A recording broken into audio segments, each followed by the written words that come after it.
Hi everybody, Kimberly here, and today I want to show you how to use a couple of really great tools from We Are Memory Keepers. The first one, and these two actually work together, is the trim and scoreboard from We Are Memory Keepers, and the second one is the triangle score guide. And how these work together is very cool. What you can create is any of these paper gems that you can see here on the cover of the instruction book. This instruction book comes with the triangle score guide, and it shows you how to make the paper gems. So today I'm going to show you how all these tools work together and how to make one of the gems to show you how easy it really is to do. So let's go ahead and get started. I'm going to start with my trim and score board, and you can see right now it's folded, but I can open it up to make it into a 12 by 12. And on the back are two tabs that you can slide over to secure it into a 12 by 12. So this trim and scoreboard lets you cut like a paper trimmer, but also score like a scoring tool. It's got the grooves in here. So I want to show you today how to make an icosahedron, and all the different shapes and their templates and instructions are in this book. And so I'm going to pick the icosahedron, and it has the instructions for different sizes. So if you want a 1-inch sided icosahedron, you're going to use an 8-inch piece of paper. If you want a 1.5 inch, you need a 12-inch piece of paper, and a 2-inch one, you're also going to need a 12-inch paper.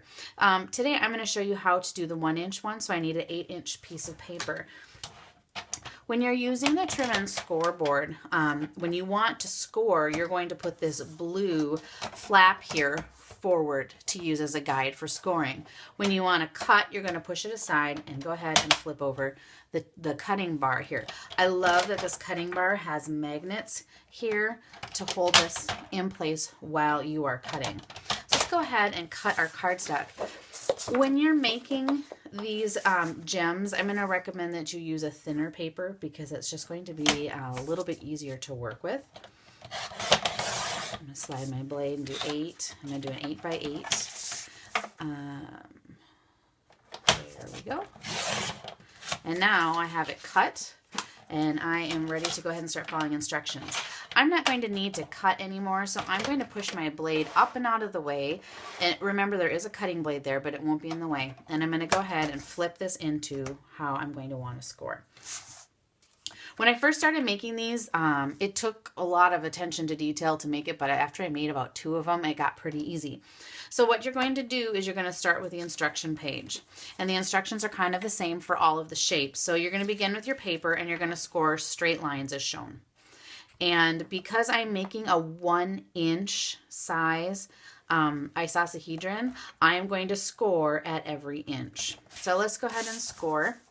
And as you can see in the instructions, it also says to turn up a corner. Turn that corner up. It makes turning your paper a whole lot easier. I'm going to go ahead and fold this corner up so that I know where that edge is. And then I'm going to score every inch. Look at the score tool is stored right here. How great is that? So it's right at hand. When you use your score tool, just hold it like you would hold a pen or a pencil. Go ahead and line it up into the grooves and gently slide the score tool through the grooves.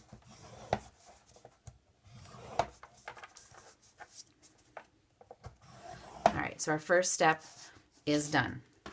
Now the second step in our instructions say 60 degrees counterclockwise, and here's where our triangle score guide comes into play.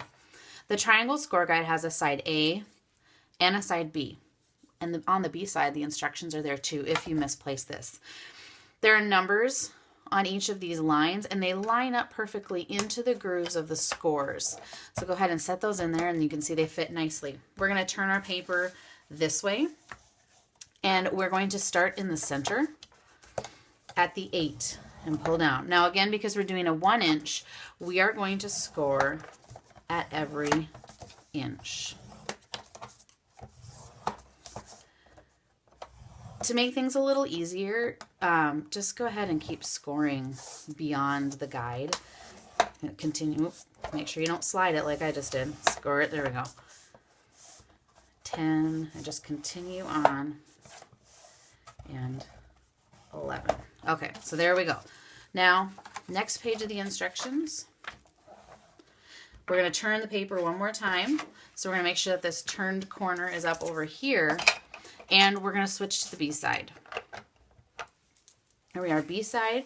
We're going to put our paper in, and starting at the center, again, the center of the triangle, or this highest point, go ahead and we're going to score at every inch. Just make sure that you're keeping your hand holding the paper. So just rest a hand there.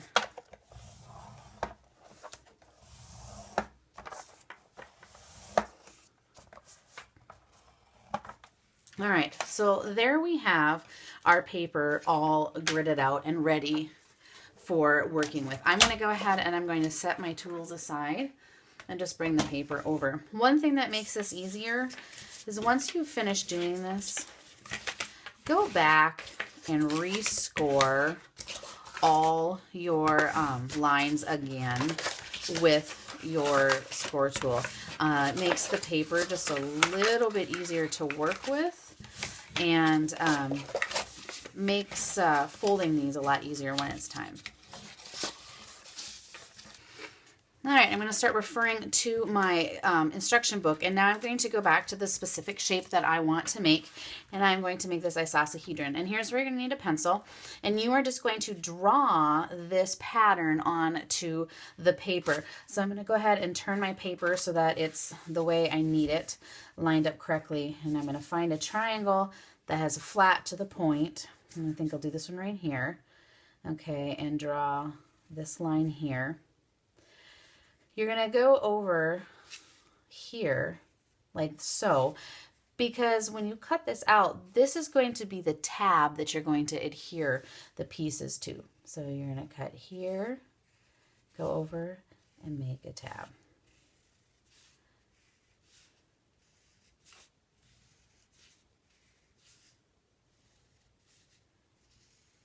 Okay, so I need 1, 2, 3, 4, 5 peaks. So I got 1, 2, 3, 4. I need one more peak here. Okay, I'm going to make that tab. Now I'm down here. So now I'm going to go down, make a straight line through the triangle. And then I'm going to have to make a tab out of this one here. And then I'm going to go ahead here and make a line and just repeat the process all the way along.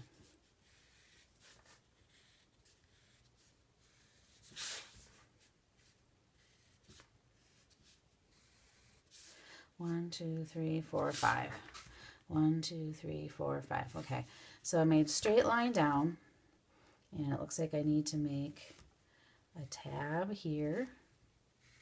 And now I have finished. So now I have created this template according to the directions here. And here's where you take out your scissors.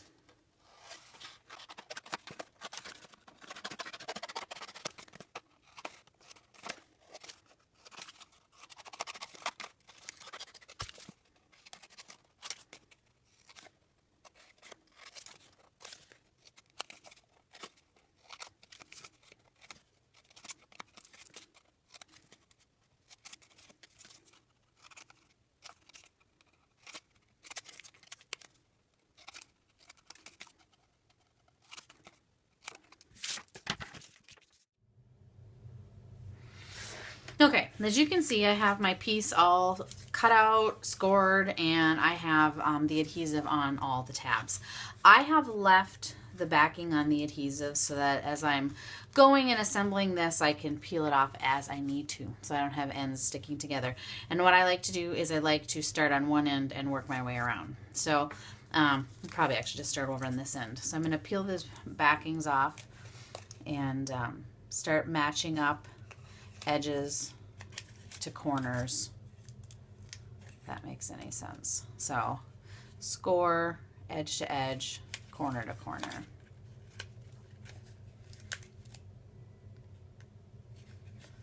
I'm just going to continue to go all the way around.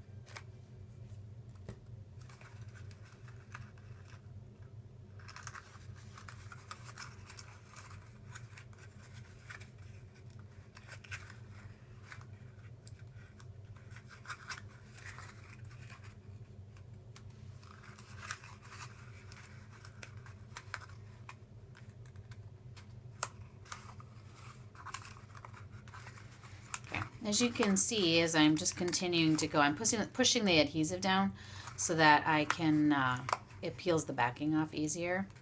And you can see space is getting a little tight in here. So I'm just going to keep assembling.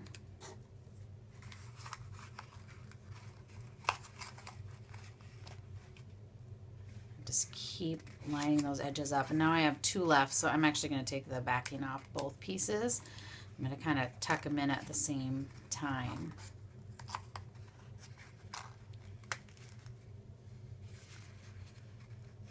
Get those tucked in there. Kind of push them so they grab the edge. And there you go. We have our icosahedron, our 20-sided sphere with equilateral triangles. I don't know, that seems a little technical, but I think this is a really cool shape. Make sure that you head over to my blog and check out some other great projects using this shape. And I hope you had fun. Thanks for sticking with me and watching the whole thing, and have fun making shapes.